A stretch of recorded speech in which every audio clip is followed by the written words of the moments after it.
একটা জন্মছক অ্যানালাইসিস আপনাদের সামনে আমি করব এবং তাতে দেখাবো যে কী ধরনের যোগ হলে কী ধরনের সমস্যা হয়। এই ধরনের হরোস্কোপ অ্যানালাইসিস দেখলে আপনারা আপনাদের নিজেদের হরোস্কোপ সম্পর্কে, গ্রহ অবস্থান সম্পর্কে এবং বিশেষ করে জ্যোতিষ সংক্রান্ত সম্পর্কে অনেক কিছু জানতে পারবেন এবং সজাগ হতে পারবেন। আমার উদ্দেশ্য আপনাদেরকে এই যে আপনাদের জ্যোতিষশাস্ত্র জ্ঞান সম্পর্কে সজাগ করা। তার কারণ জ্যোতিষশাস্ত্র যদি আপনি সজাগভাবে না করেন, না দেখেন, না বোঝেন, তাহলে অনেক দিক আছে যেখানে আপনারা বোকা হয়ে যেতে পারেন। তো আজকে দেখি যে জন্মছকটা আমি আপনাদেরকে দেখাবো সেটার হরোস্কোপের অবস্থান, মানে গ্রহ অবস্থানটা কী রকম আছে।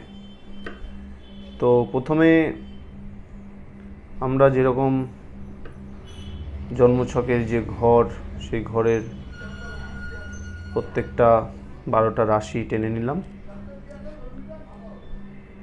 এই জাতকের মানে এটা একজন ছেলের হরোস্কোপ, তার বয়স বেশি নয়, 21 বছর বয়স, লগ্ন কুম্ভ, কুম্ভ লগ্ন, রাহু বসে আছে তৃতীয়ভাবে। আর যথারীতি রাহু যদি এইখানে থাকে তাহলে কেতু থাকবে ঠিক তার অপোজিটে, মানে সপ্তম স্থানে। রাহু এবং কেতু সমসপ্তমে অবস্থান করে 180 ডিগ্রি। লগ্ন, লগ্ন মানে আমরা জানি যে প্রথম, দ্বিতীয়, তৃতীয়, চতুর্থ, 4 নম্বর ঘর, 5 নম্বর, 6 নম্বর, 7, 8, 9, 10, 11 আর মকর হচ্ছে 12। তো এই জাতকের লগ্নাধিপতি, এখানে লগ্ন যেহেতু কুম্ভ লগ্ন, কুম্ভ লগ্ন তার অধিপতি হচ্ছে শনি, কিন্তু এর শনি বসে আছে ষষ্ঠ ভাব। সপ্তমে বসে আছে শুক্র। অষ্টম স্থান সব থেকে অশুভ স্থান বলা হয় জ্যোতিষশাস্ত্রে। বৃহস্পতি, রবি, আবার বুধও আছে। আপনারা জানেন বুধ যদি কন্যা রাশিতে অবস্থান করে তাহলে সেটা তুঙ্গ হয়। তো এখানে 4টে গ্রহ, রাহু, এই বৃহস্পতি, রবি, বুধ, মঙ্গল। রাহু তৃতীয়ে, কেতু নবমে, ষষ্ঠে শনি বসে আছে, আর চন্দ্র বসে আছে চতুর্থ ভাব। তো এই জাতকের যে গ্রহ অবস্থান সেই দেখে যেটা বোঝা যাচ্ছে, প্রথমত লগ্নাধিপতি যখন ষষ্ঠ স্থানে অবস্থান করে তখন কিন্তু সেই লগ্নাধিপতির কোনো স্ট্রেংথ মানে ক্ষমতা থাকে না, সে কিন্তু ক্ষমতা লেশ হয়ে যায়।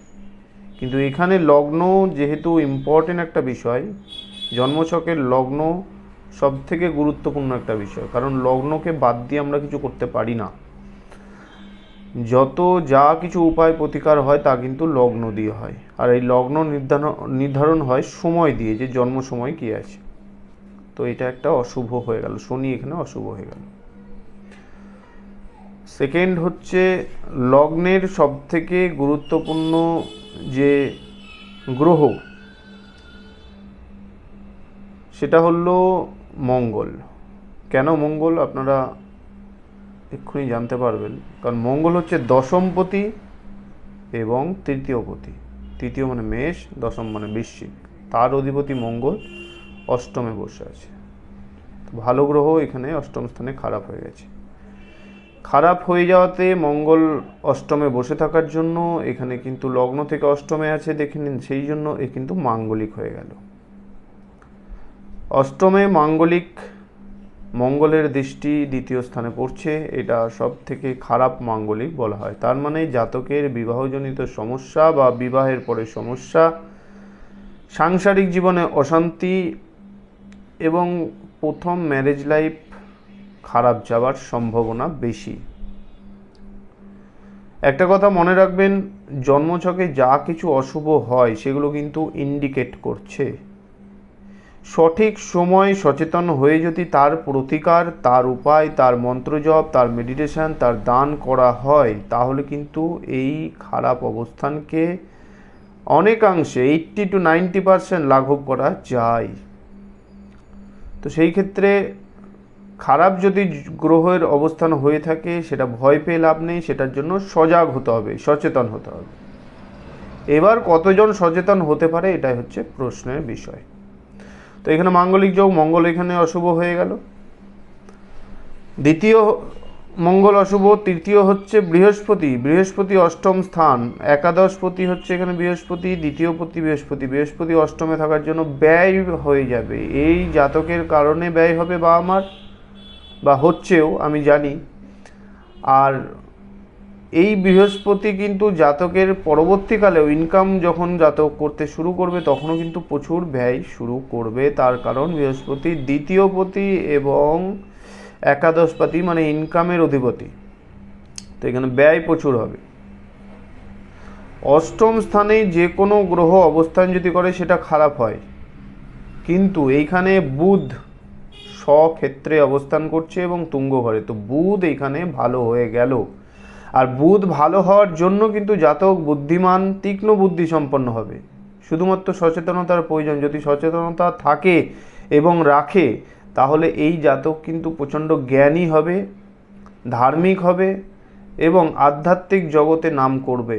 তার কারণ বুধ এবং বৃহস্পতি একসাথে বসে আছে, এটা খুব ভালো যোগ। তো বুধ এখানে ভালো হয়ে গেল। রবি সপ্তমপতি অষ্টমে, তো এখানে রবি সপ্তমপতি মানে জায়ার স্থান, সেখানে লাইফ পার্টনার বা বিজনেস পার্টনারকে ইন্ডিকেট করে যে কেমন হবে বা সঙ্গ কেমন হবে, মানুষের সাথে বোঝাপড়া কেমন থাকবে। তো সেই জায়গাতে রবি যেহেতু অষ্টমে এসে গেল, রবি কিন্তু খারাপ হয়ে গেল। তাহলে এইখানে বৃহস্পতি, রবি, মঙ্গল খারাপ হয়ে গেল, বুধ ভালো। এবার আসি রাহু কেতুর কথায়। রাহু কেতু এখানে কিন্তু ভালো। কেতু নবম স্থানে জাতককে হঠাৎ করে প্রাপ্তি দেয়, যে কোনো মানুষকে হঠাৎ করে প্রাপ্তি দেওয়ার যে যোগ সেটা তৈরি করে কেতু, এবং অনেক কিছু সাহায্য, বাহ্যিক সাহায্য মানুষ পেতে পারে এই ধরনের কেতুর অবস্থানে। আর রাহু তৃতীয় মানে হচ্ছে পরিশ্রমী হবে, বা পরিশ্রম করলে ফল সহজেই পাবে। আর যে কোনো গুপ্তবিদ্যা, যে কোনো আধ্যাত্মিক শক্তি, তন্ত্রশক্তির ওপর ভালো রকম ক্ষমতা এই জাতকের থাকবে, কারণ তৃতীয় স্থানে রাহু বসে আছে, এটা খুব ভালো যোগ। পরিশ্রমী হবে জাতক, পরাক্রমী এবং পরিশ্রমী হবে। কিন্তু এই স্থানে রাহু আবার জাতকের যদি ভাই বোন থাকে তার ওপরে হানিকারক বিপদ সমস্যা আসতে পারে, কারণ এইখানে রাহু থাকাটা খারাপ। এবার আসি চন্দ্র। চন্দ্র চতুর্থ স্থান, চন্দ্রের যে ঘর সেটা হলো কর্কট। এই কর্কটের অধিপতি চন্দ্র, ষষ্ঠ স্থানের অধিপতি চন্দ্র চতুর্থে বসে আছে, এটা তো ভালো যোগ, দিকবলি হয়েছে। চন্দ্র চতুর্থে দিকবলি হয়। চতুর্থ স্থান মানে বন্ধুর স্থান, চতুর্থ স্থান মানে হচ্ছে বিবেকের স্থান, চতুর্থ স্থান মানে হচ্ছে গৃহস্থান। তো সেই জায়গাটাকে ঠিক করছে, চন্দ্র ভালো রাখছে। কিন্তু জাতক ভালো বন্ধু পেলেও জাতকের অনেক ধরনের গুপ্ত শত্রু আসবে, যেগুলোকে জাতক বন্ধু মনে করবে, যার কারণে সমস্যা হবে। মানে সবার সাথে বুঝে মিশতে পারবে না, সবাইকে একভাবে বিশ্বাসী করে নেবে এবং সেই ক্ষেত্রে জাতকের সমস্যা হবে। এটা চন্দ্রের কারণে হচ্ছে। বর্তমানে জাতকের মঙ্গলের দশা চলছে, এটা আমি এখানে লিখছি না, আমি বলে দিচ্ছি। এরপরে শুরু হতে যাচ্ছে রাহুর দশা, যেটা আগস্ট থেকে শুরু হবে। রাহুর দশা, দশাটা খারাপ নয়, কিন্তু অনেক সজাগ থাকতে হবে, কারণ রাহু কিন্তু মানুষকে অচেতন করে দেয়, সজাগ হতে বাধা দেয়। তো আজকে মোটামুটি আপনারা এই ধরনের হরোস্কোপ দেখে কিছুটা আইডিয়া করতে পারেন। আপনারাও আপনাদের হরোস্কোপ দেখুন, বুঝুন, তাহলে অনেক কিছু জানতে পারবেন, শিখতে পারবেন। এই জন্মছকের আমি কোনো রত্ন সেই রকমভাবে সাজেস্ট করিনি, কিন্তু হ্যাঁ, তবে এই জন্মছকে একটা ওপাল পরা যেতে পারে, ওপাল পরলে ক্ষতি হবে না, এটা ঠিক আছে, কিন্তু তাছাড়া কোনো রত্ন এই জন্মছকে ধারণ করা যাবে না। এর অনেক মন্ত্র, উপায়, প্রতিকার আছে, সেগুলো আমি বলছি না, কারণ প্রত্যেকের উপায়, প্রতিকার, মন্ত্র আলাদা। প্রত্যেকে আপনারা নিজেদের হরোস্কোপ দেখে শুধুমাত্র বিচার যাতে করতে পারেন, একটু হলেও আইডিয়া, একটু হলেও নলেজ যাতে পেতে পারেন, তার জন্য আমি আপনাদের এগুলো দেখাই বা করি। তো সবাই ভালো থাকবেন, নমস্কার।